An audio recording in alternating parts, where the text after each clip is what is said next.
The long, hot bath. 57 years of stewing in my own juices. A graphic self-help memoir fantasy by Laura Sandage. Chapter 1. Pooping Against the Tide. I was sitting in my slightly cat-scratched IKEA wicker chair in the morning sun corner of my front patio. A November morning in Davis, California turns quickly from chilly to toasty as the sun climbs. I was here with my mug of tea in hand, my journal tucked beside me, and a section of the Sacramento Bee folded to the puzzle and advice page. I was thinking, now that my writing project is decidedly about how to be myself, I don't have to feel guilty when I do the Celebrity Cipher by Luis Campos or read Carolyn Hack's. No need to tell myself I'm wasting time, postponing precious hours of what could be my great work, my contribution, my book. If I am the subject and the intended recipient of said book, and if solving Celebrity Cipher or seeing how many words I can make from farriers, 23 so far, is what I do, then I can simply notice that and write about it. Boom! How to Be Me, Chapter 1. Avoid the real news. Well, just when I was enjoying this smug thought, pen poised to begin cracking the code on what later turned out to be a Chelsea Clinton quote, something unexpected happened, which is how many great plot twists occur, acts of God or Deus ex machina. I farted, a long, ripping one, the sound mingling with the morning bird song and pulses of a distant chainsaw. But this fart felt too warm on my butt cheeks, too substantive. I suspected, nay, I knew I had pooped my fuzzy pajama pants. I immediately decamped to the bathroom to assess the damage. It was bad. I did some additional pooping into the proper receptacle, handled what I could with toilet paper, and then stood half naked at the sink, washing out my things and remembering all the poopy cloth diapers of my mothering years past. I thought to step into the shower for a quick, thorough wash, but instead opted for my backyard bathtub. An old clawfoot on top of rosy flagstones. It was a bit nippy yet to be naked outdoors, but hot water would fix that. As I moved from chair to toilet to sink to tub, I was thinking all the while about the poops of my life and how the memorable ones have been the socially unacceptable ones. We all begin there, don't we? As prolific little poopers, society wants to curtail as quickly as possible. An aside about why I prefer the word poop over shit. Number 1, I'm shy of profanity and use it selectively for maximum impact. Number 2, poop is for me an affectionate word, a family word, poopkin being a term of endearment for my offspring. Etymology, pumpkin, poopkin, poopkin. Number 3, shit has decidedly derogatory connotations of being stinky, unwelcome, a mess, a disaster, or a bunch of lies. Poop is mostly just poop, except when it's gossip, which can also be dirty good fun. Poop. Child-friendly. Everyone does it.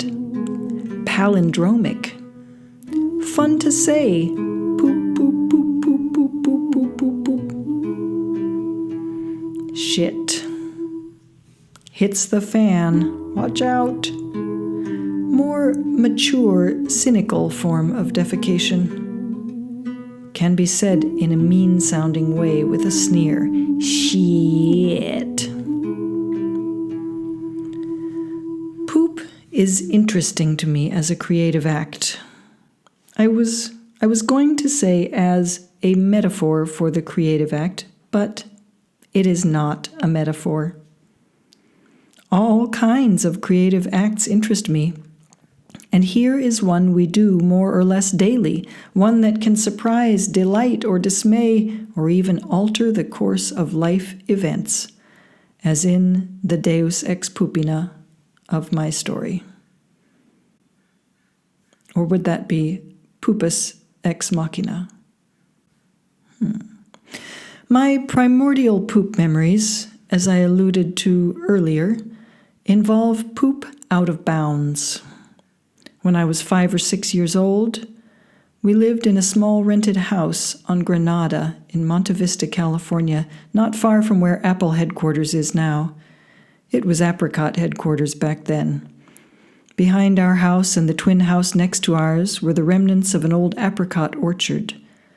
Maybe our 2 plain and simple dwellings were once housing for migrant pickers.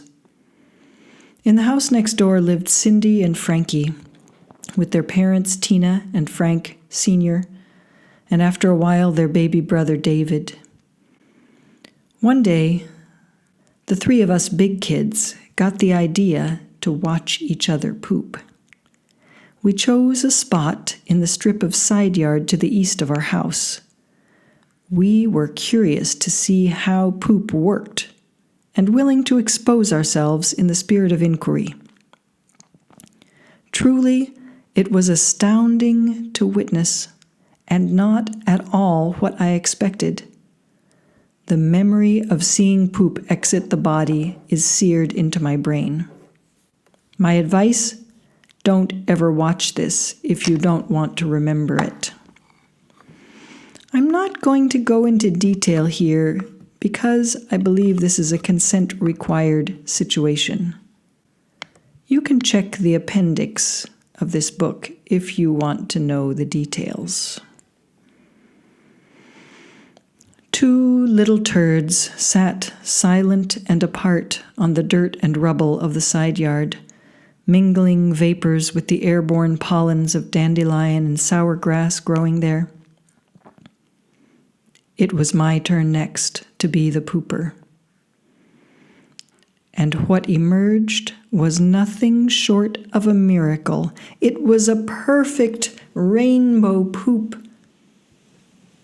A rainbow of poop colors, a smooth gradient from deepest dark brown at the knobby start to light and golden at the squishy tip. None of us knew that a single poop could hold such range. We gazed poopward and commented in hushed tones. When the conversation died down, I ran to get a parent, figuring they would be impressed, possibly enlightened by this discovery. Probably it was my mom, and she might have held one elbow in her other hand, hips angled to one side, and said, "Well," as I beamed, pointed, and effused over my shining creation, "that is not okay," she pronounced. "Never poop in the yard again." She probably sighed and fetched the paper towels. There was no big punishment, and the details of parental disapproval are frankly vague in my mind. What I do recall vividly is the wonder and magic, and I know that these were not shared by those in authority. The same narrative played out earlier in my young life, when some small slippery poops escaped my body during a bath. I marveled at their effortless arrival and their ability to float around the tub all on their own, each one moving independently. When the adult in charge of bath time encountered my new companions, the peace of our acquaintance period was immediately shattered. I was yanked from the tub, washed with a washcloth, and instructed not to do that again. It might have been my Grandma Mary, who was a serious threat with a washcloth and used a washboard to pre-scrub her laundry well into the second millennium. But most likely it was my mother, doing what mothers do. We create viable members of society by reining in the poop. How far have I come since those early days of my creative output?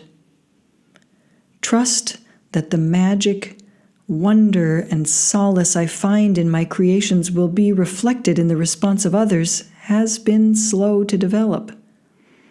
The threat of being yanked from my artistic reverie and told never to do that again by a reader, a listener, a viewer, or reviewer is still terrifying. Will these poopy, edgy scribbles make it into the hands of actual readers like you? Do I trust you enough to let you glimpse my poopy epiphanies and not abandon me or rail against my words? When I had cleaned up all evidence of my recent poopscapade and had settled into hot soak mode in my outdoor tub, the steady stream of thoughts and concerns slowed to a standstill. I heard Crow and Jay conversing in the tall privets that loomed to my left. I watched a bee fly from leaf to leaf on the wisteria vine in front of me, a vine which had implausibly produced continuous fresh blooms well into September, but was now turning brown and gold at leaf tips. Eventually the bee switched to visiting the tiny clusters of privet blossoms, several days old and a bit dried up, looking for sweetness. Sometimes, thank goodness, the world is too beautiful to worry about artistic output or critical reception.